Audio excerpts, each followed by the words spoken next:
Today is April 23rd, and my name is Martin Frank, and I am in the San Diego Convention Center with the pleasure of interviewing a friend and colleague, Dr. John Williams, who has been a member of the Society since 1973 and has served the Society as a former APS president. Dr. Williams has been affiliated with the University of Michigan since 1987. His research has focused on the exocrine pancreas and its regulation by gastrointestinal hormones, and his research has led to over 400 publications. John, welcome to the Living History Project, and thank you for your willingness to be interviewed for this series. Well, thank you, Marty.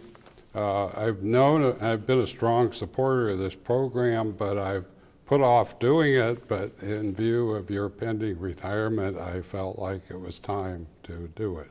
Thank you, John. And if you don't mind, I'm going to ask you a few questions about your career. Sure. Can you tell us about your family upbringing and your parents' professions and how you became interested in science? Sure. So my father was an academic and economist and a departmental chairman.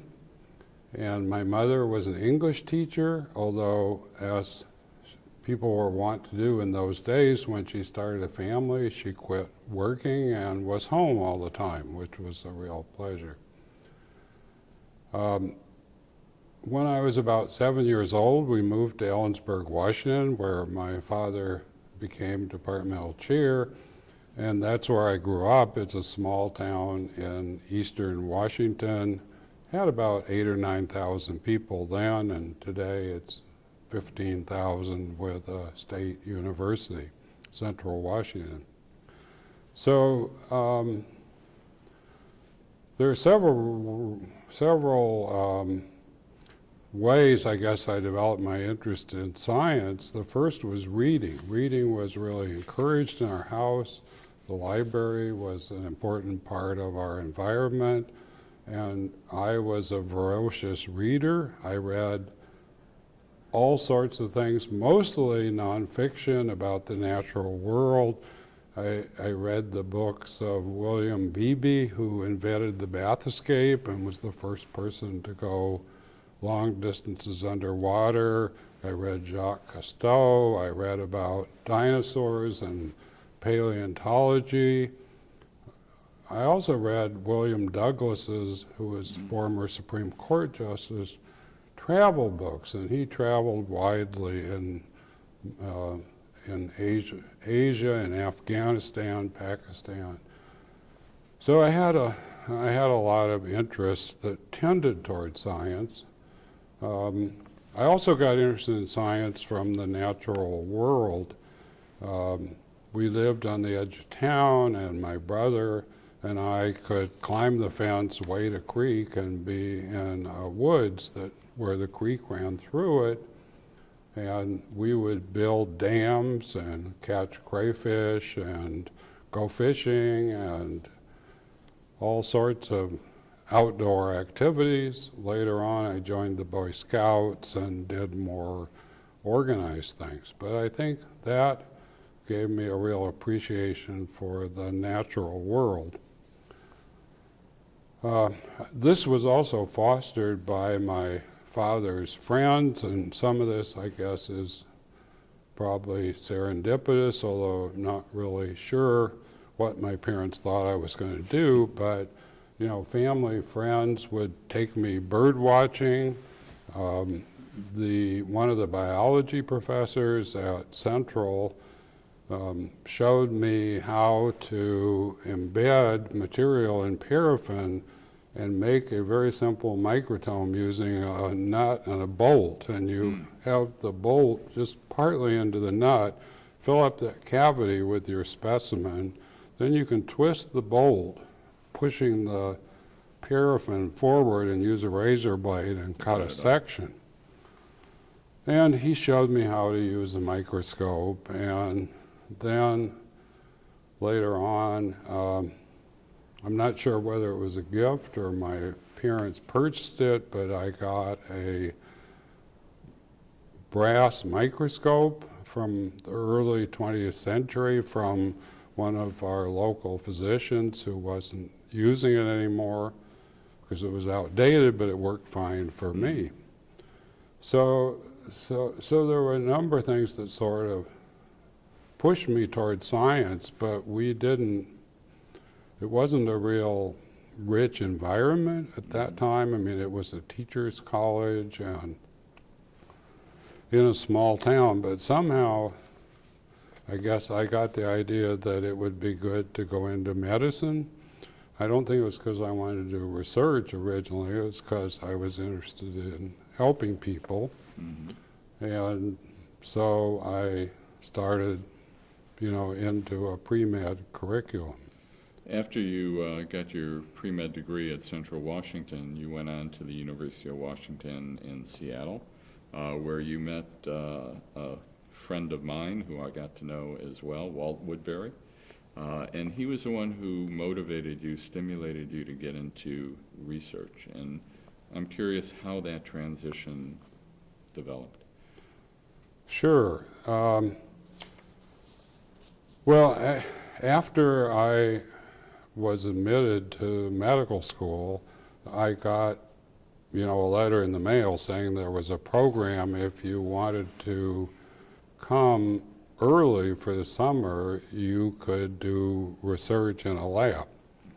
And I thought that sounded pretty cool, and also I thought it would be good to get to the big city, Seattle, a few months ahead of time and learn my way around before starting medical school.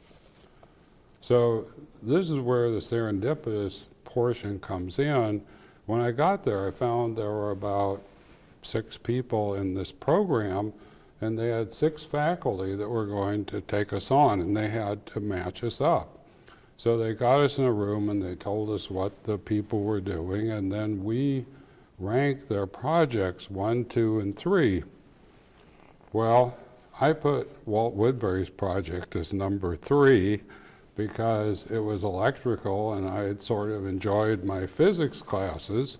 I put the brain tumor one first and things like that, but so did everyone else.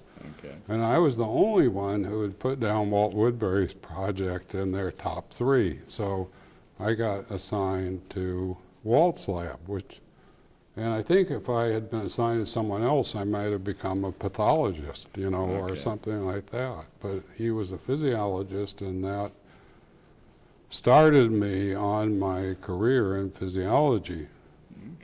Now, during the summer, he pretty much, for the first part of the summer, just let me walk around the lab, observe the people. I don't know whether you know Al Gordon, who was a muscle physiologist. Al was a postdoc with Walt when I first started. And Walt's personal area of research was single-cell cardiac electrophysiology, and he had developed what he called the floating microelectrode, where you I use that in my lab. Put a thin tungsten wire in the microelectrode to act as a spring and stick it onto a frog heart, and as the heart beat, it would go up and down while continuously recording the intracellular electrical potential. And in those days, we had to pull the microelectrodes by hand, so it took several weeks to learn how to pull electrodes, and then you had to put them in a jar of KCl and boil them to get the electrolyte into the electrode. And during that summer, I did a few electrical recordings. I learned how to run an oscilloscope, various things. But by the end of the summer, at some point, Walt sort of took me aside and said, well, I have this project that I'm sort of interested in and no one is working on it. I've done this project with my brother Dixon on the thyroid gland, looking at how ions help mediate the uptake of iodide. And I think it would be nice if we could put a microelectrode in the thyroid cells and see if there was any relation between the potential and iodide transport. So I don't actually remember when I first tried it, but I mean, it worked, and I sort of got hooked in that, and I worked on that project for several years. After I went to medical school, and then after the first summer, there was a program. There were a lot of federal money around in those days. And there was a program medical students could work in the summer. You just had to apply. So I worked in the lab again the next summer. And then in my second year of medical school, I decided to apply for what was called a post-sophomore fellowship. And it was sponsored by the NIH, but it was a precursor to the MSTP program. So I took a year off, and I worked in the lab, and I took the second year graduate student curriculum. The first year was pretty much like the medical student curriculum. So we had something called Pro Seminar, and I ended the year with a 3-day written exam on all of physiology. And I didn't realize at the time, but it was the written qualifying exam for the PhD. And I presume I must have done pretty well on it, but because then Walt came around and said, well, how would you like to take a second year off and get a PhD? And I thought for a while and said, sure. I don't even know who paid for that second year, and I don't know whether he had to pull any strings, because you know, nowadays you wouldn't give a medical student a PhD for 2 years in the lab. But I also was helped out by the fact that in my senior year, I can't remember the name of the group, but I was at the top of my class, so there were a small number of us who were allowed to choose our own curriculum for half the year. So the others all did sub-internships, and I did a few more experiments and wrote my PhD thesis. So I put in a little more than 2 years, but it was still amazingly short by today's standards, and graduated in 1968 with the 2 degrees. Afterwards, you went on for a couple of postdocs, actually 3, one to Utah, one to NIAMD, National Institute of Arthritis and Metabolic Diseases, and off to Cambridge as well. So. Right, and there's a little story there too, Okay. as you might imagine. Nowadays we know the institute is NIDDK, but it had a different name at the time. So everyone who was graduating in my class was probably going to be drafted and go to Vietnam. And I wasn't real keen for that. And Understandably. Understandably.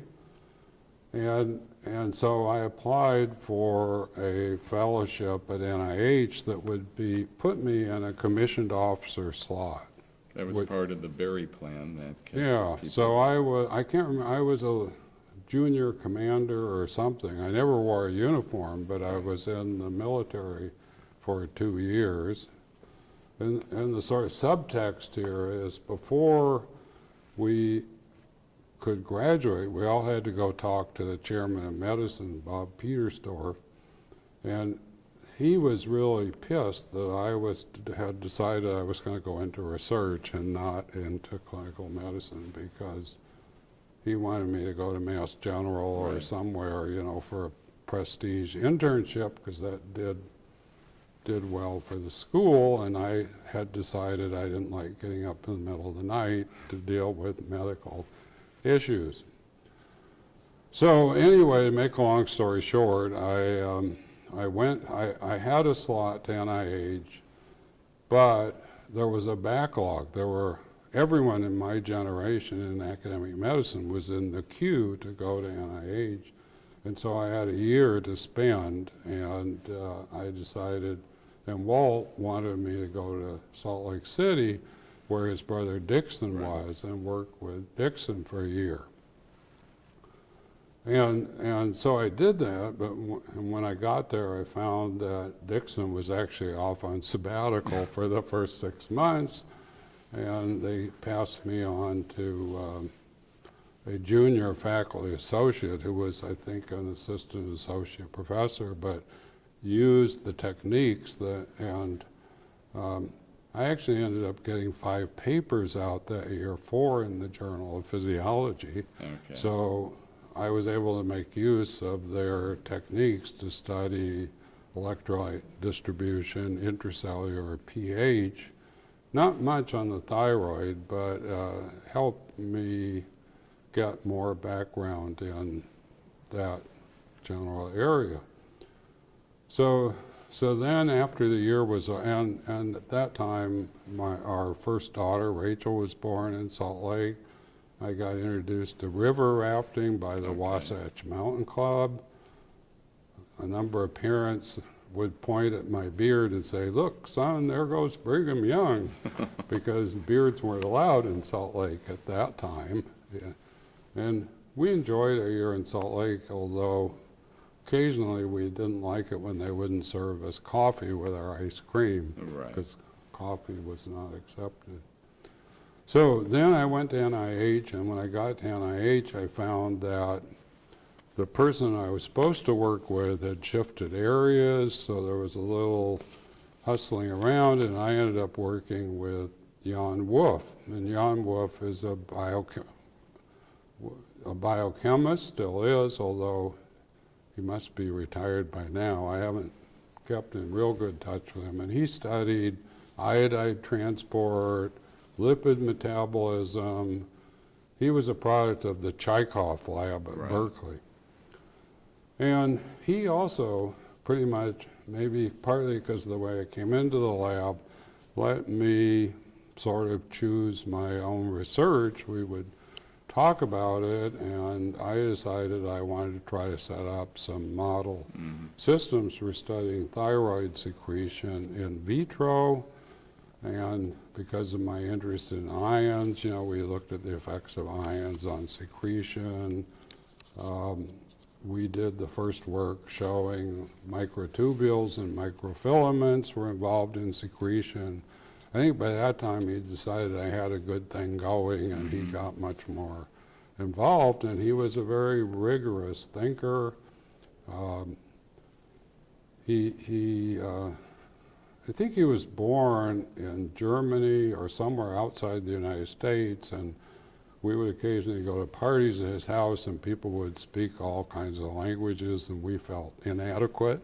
But it was a very good experience working at NIH, and I got to know a lot of people there.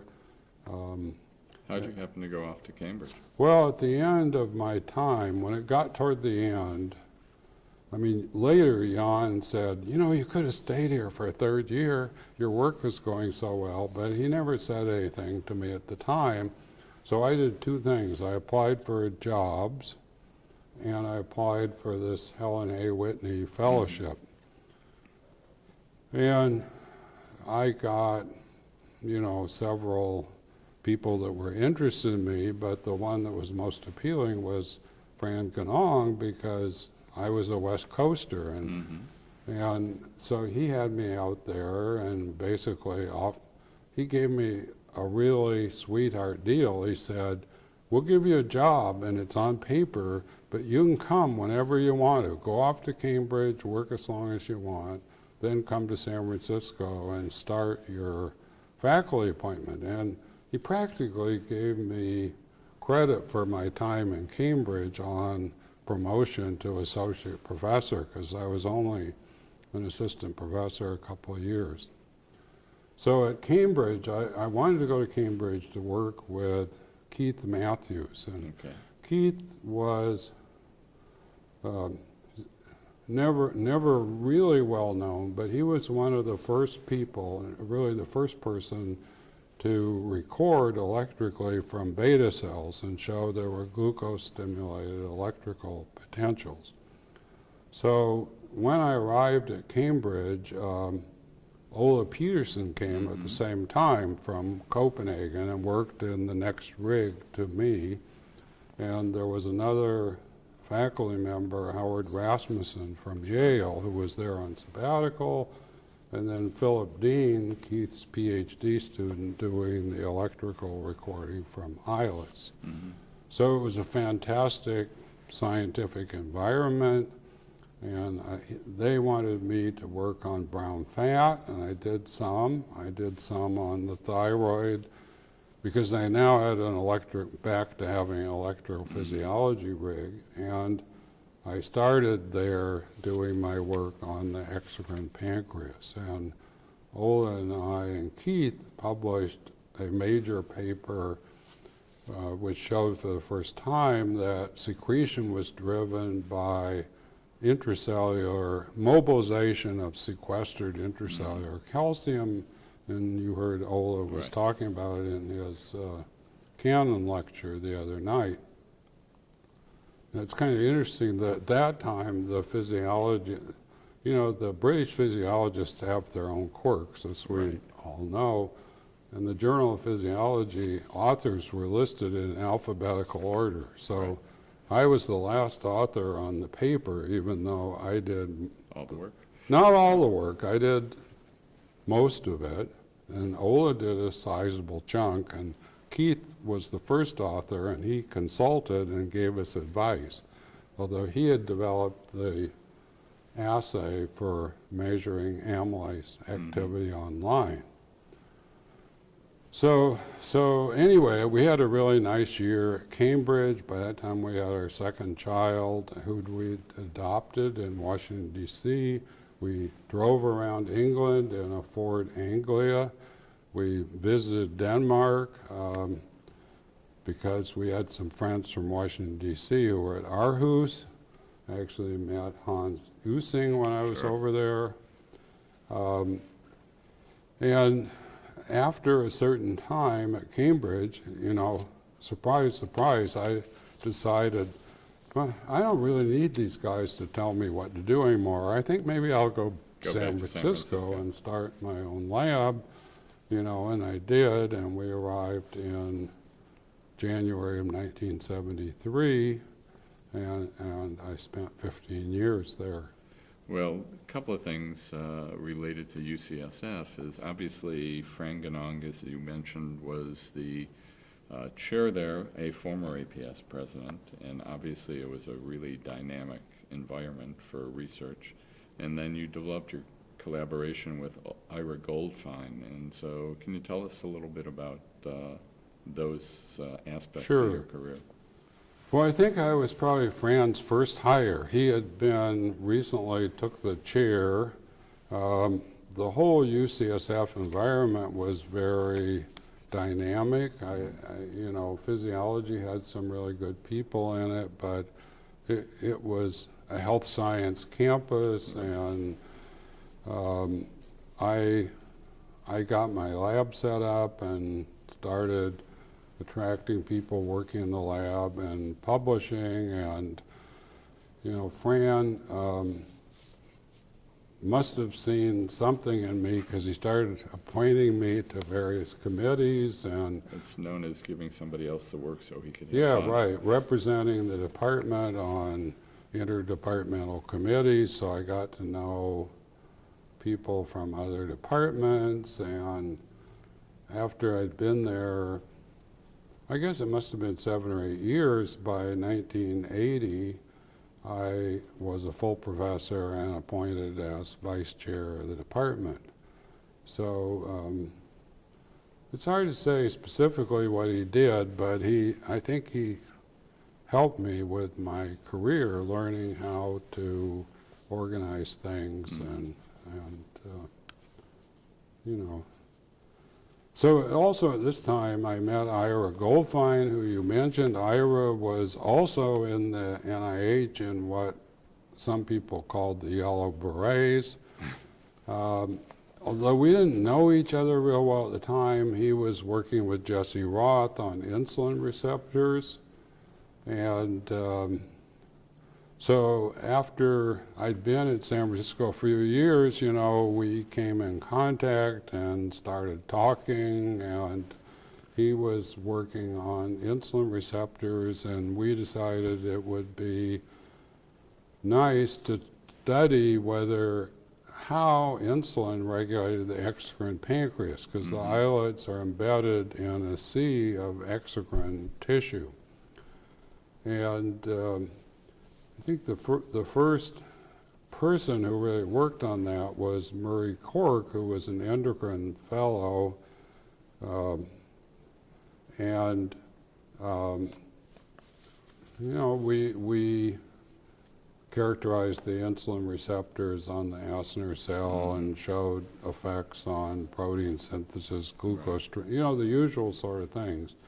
And in the process of this, Ira had been at the VA hospital, and he was recruited to go to Mount Zion and set up a research group. They didn't really have any basic research there, but there was a research building, and there was, it must have been about 3,000 square feet, and so he asked me to go with him, and I was already short of space, so we became co-directors. He was really the director because he lived there and paid his salary, but on paper I was the co-director, and so then I had 2 labs, and I had to go back and forth, usually spend part of the day at one and part of the day at the other.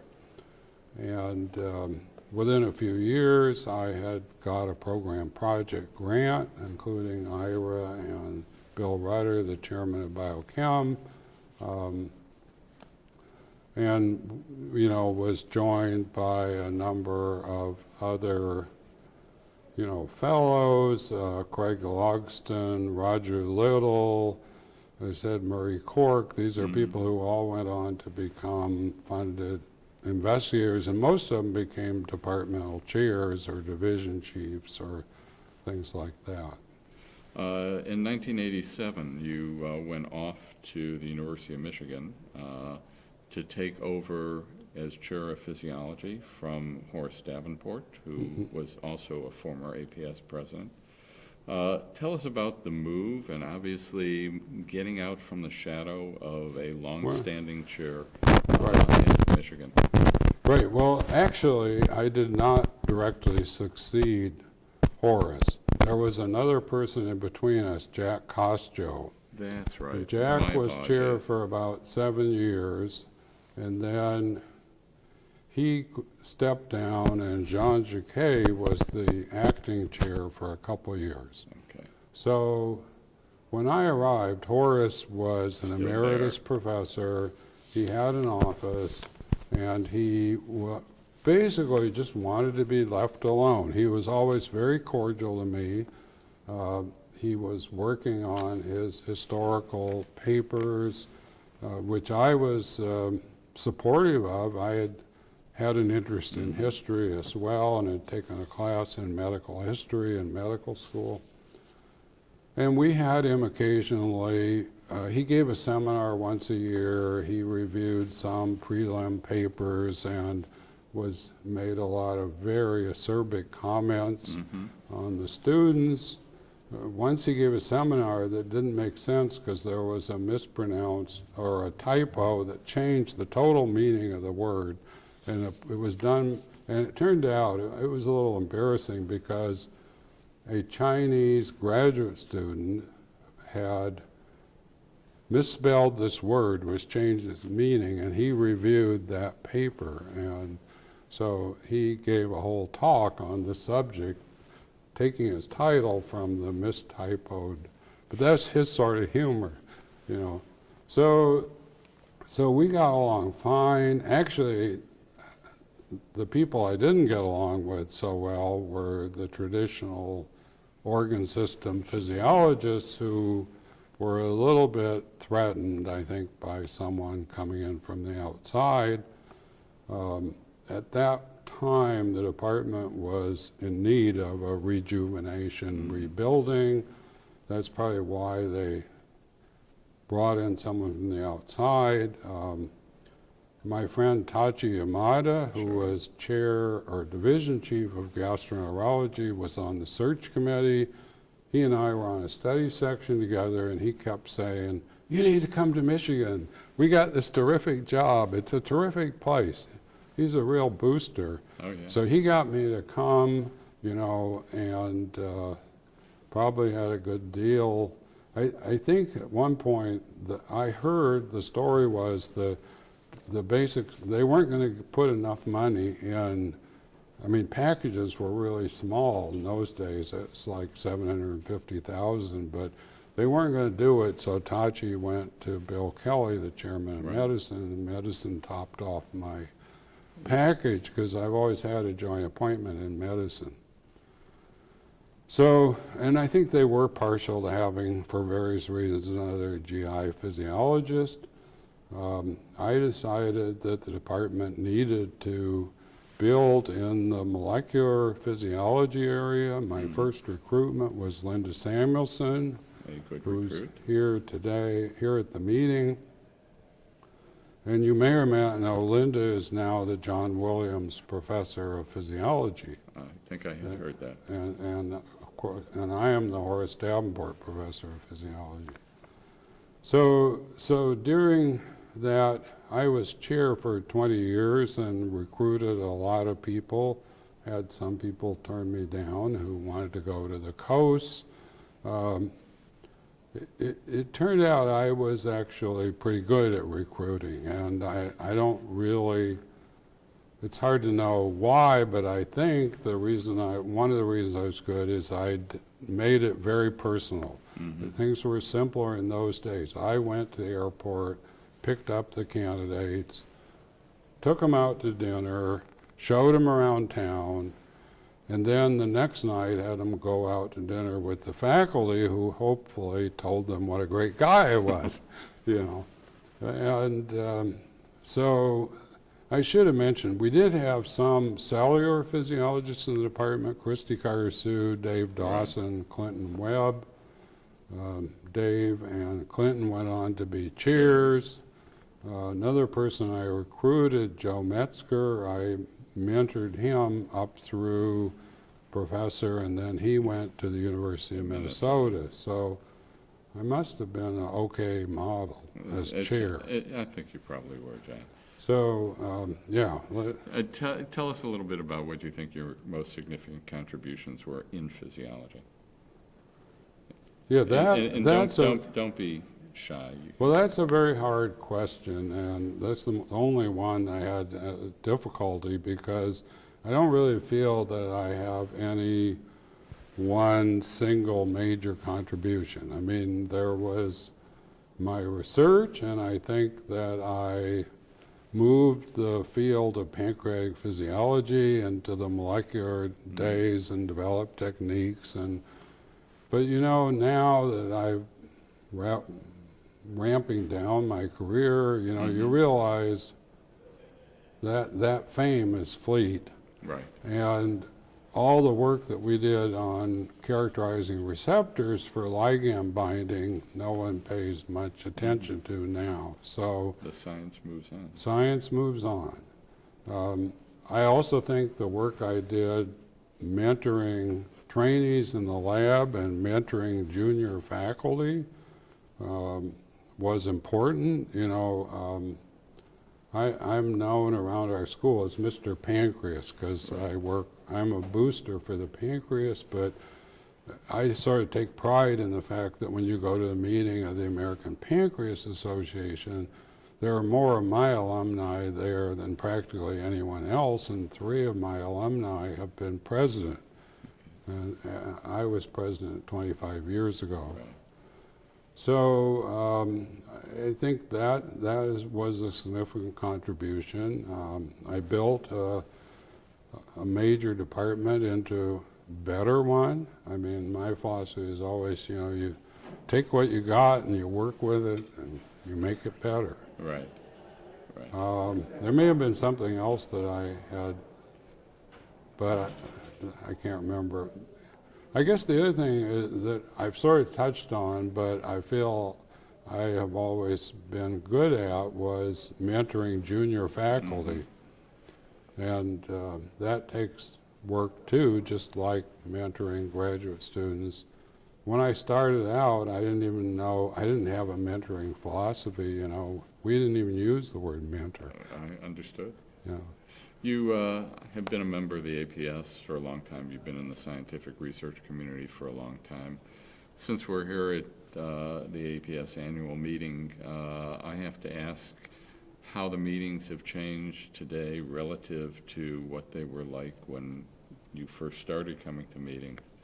And I know you were involved with organizing the annual meeting that was held in San Francisco.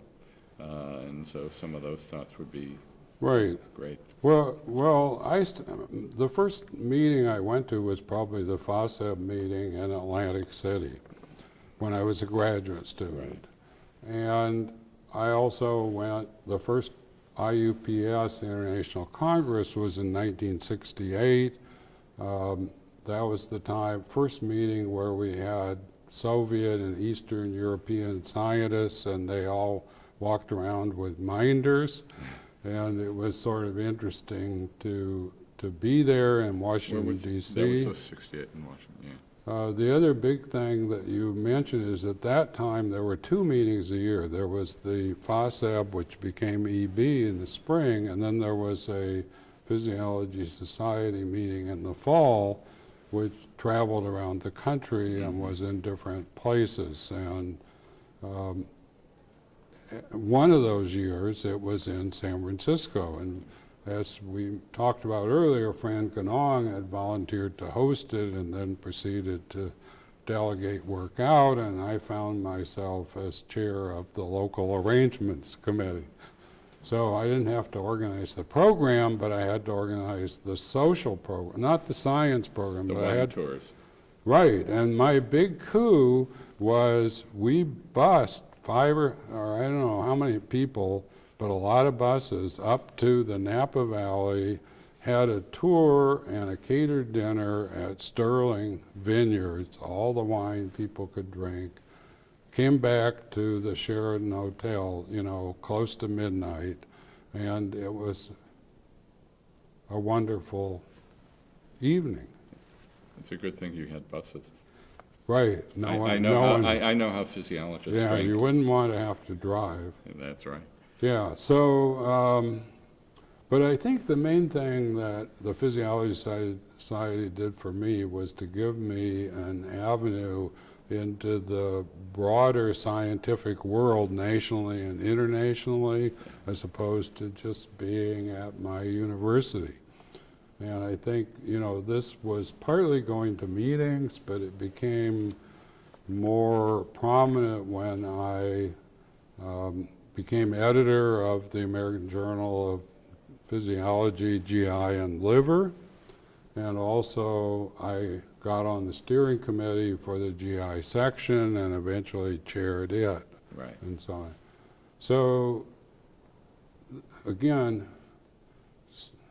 you can always edit this out if it takes too long, but Rusty Johnson was the first editor of the GI Liver Journal, and I was on the editorial board, but I was not an associate editor, so I was a little surprised when Rusty called me up and gave me a real recruiting pitch that he thought I would be the best person to be the next editor of the journal.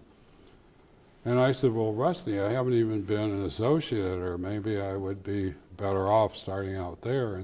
And his advice was, you know, if you really want to do something and you want to have an effect, don't be the second in command. Mm-hmm. Might as well, you have what it takes. Why don't you be the editor? And I did. And of course, in those days, there was no internet. It was just starting to come in. We sent out paper copies for reviews, and I spent my 6 years editing the journal, and also later then serving on the publications committee. Right. And although it wasn't part of APS, I went on and I've been an editor or associate editor for Journal of Clinical Investigation, Gastroenterology, annual reviews of Physiology, and now I'm the editor-in-chief for the Pancreapedia, which we can come back to if we have time. Right. You also got elected to the APS Council and Right. were ultimately APS president. That's right. So clearly APS has played a role. Absolutely. And reflect upon, for our listeners, especially young people who might watch this, how a society contributes to one's career and career development. Well, I think I tell people that it's really important as you are getting going in your lab to join a society.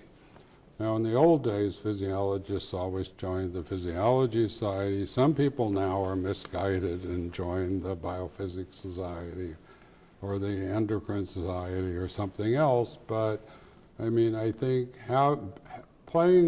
being involved in a national society is good for career development of everyone. And societies in general are it used to be more informal, now it's more formal. There are workshops, there are activities at the meeting. The society has done a really good job of helping students network, get to meet the older physiologists.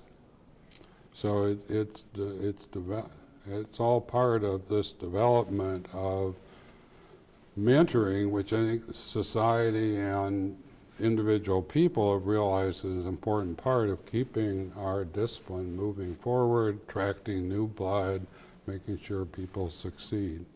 Well, we talked a little bit about what I'll call your extracurricular activities, being an editor, serving on council, etc. All this time, you maintained a very active research career, and it's probably interesting to think about what has contributed to that success. How did you shape your program? How did you think about it as you kept getting proposals written and submitted, etc.? Because clearly in our challenging funding environment, a process, a vision has to be incorporated into one's efforts to get funding. So can you talk a little bit about that? Well, I mean, I had an idea when I first started out, which was that electrical potentials and ion balance and intermediary metabolism and signaling pathways were all interrelated. And that sort of carried me through for my first grant. I realized I needed to have 2 grants to keep my lab going, and that's what I had most of the time. I think there are 2 things that were important to my keeping my lab going, and I never thought it was a problem both being a chair and running a lab at the same time. The first thing that's important, I found was important, was if not really totally reinventing myself, but incorporating new ideas periodically. So I didn't just keep running an old horse into the ground. So I started out studying stimulus secretion coupling. Then I sort of added or switched more to receptors. Then I switched to other signaling pathways relating to growth and protein synthesis. At one point, I decided to incorporate, at the time of the omics revolution, to incorporate proteomics, and I found a collaborator who was Phil Andrews, and we did a lot of really nice work on proteomics of subcellular organelles or how they were affected in pancreatitis. So it was sort of continuing to incorporate new things, stay fresh. And the other thing that was really important was having good people who wanted, which was an important part of it. When I was at the peak of my career, research-wise, probably for about 15 years, my lab attracted junior faculty gastroenterologists from around the world who had not done postdocs but had trained in their institution, and were the powers that be seemed to feel they were destined to be leaders, and they sent them to my lab for 2 or 3 years to do research and learn how research was done and certain amount of scientific skills. And so I had I had 6 or 8 people like this that all went back and became chiefs of one thing or another, Right. but they were all very good and they were all hardworking. And that really helped with my keeping the research output going, was that we had such good people. You talked a little while ago about the fact that a number of the junior faculty who you recruited to the department went on to become department chairs. You talked about your mentoring. You had a roughly 70 students and fellows come through your lab that you mentored. Would you say you have a mentoring philosophy of some sort? Yeah, I certainly didn't start out with a mentoring philosophy.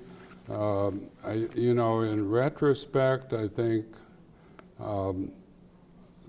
probably the most important thing I did was take a real interest in everyone. I would go in, I talked to everyone in my lab every day. It may not have been for a real long time, but I was always available. You know, I had an open door. We had, and we also had a good social camaraderie in the lab. In some respects, we started out in Michigan as a group of expats. You know, 6 or 7 of us came from California, and everyone said, "Why would you want to go to Michigan?" You know, so, but it sort of broadened. In California, my main collaborator was Ira Goldfein, but at Michigan, my 2 main collaborators were, and not the only collaborators, were Craig Logston and Ed Stunkel, and both of them started out as postdocs with me, so I was very careful to encourage them to have their own areas. I didn't put my names on their papers, but we had a joint lab meeting every week, and we critiqued each other's work, and some of the fellows from the different labs would collaborate on projects, and so I think that helped establish both the camaraderie and the feeling that collaboration really worked if you could make use of someone else's technique for your project. Sometimes it was better to collaborate than try and learn it yourself. Than try to learn it yourself. Yeah. I've never been one for mentoring plans. I probably should have done more of that at the end. You know, I've realized over time that I actually was a good mentor, and the people who worked in my lab loved to tell stories about me and my personal foibles. And you know how that goes, because people like to tell stories about you. I haven't heard any of them. You'll have to share Oh, some well, of them with me. No, you're not now, just not- selectively forgetting and so on. So, Obviously, we've talked about your career, and your career would not have been what it is. You mentioned the children that were born, but you've been married with Krista for how many years now? 52. And clearly she has played a role in Right, your life. absolutely. And I think I would be remiss not to ask a question about Krista and your family before we adjourn. Yeah, well, Krista had her own career, but she clearly, you know, accepted the role, the idea that my career was the one that was going to make the family fortune, and Which you never did, I realize, but you were an academic. yeah, well, right. No, but I mean, I'm close to the top 1 or 2% economically, and you know, she worked as a nurse practitioner in San Francisco. She ran the FAMCAP program for early discharge of mothers and newborns from Kaiser. She worked with the disadvantaged population in Ann Arbor for St. Joe's Hospital, getting parents hooked up with pediatricians.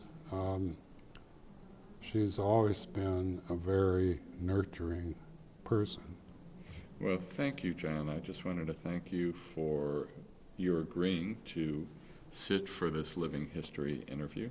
I appreciate that my retirement provoked you to actually accept my invitation.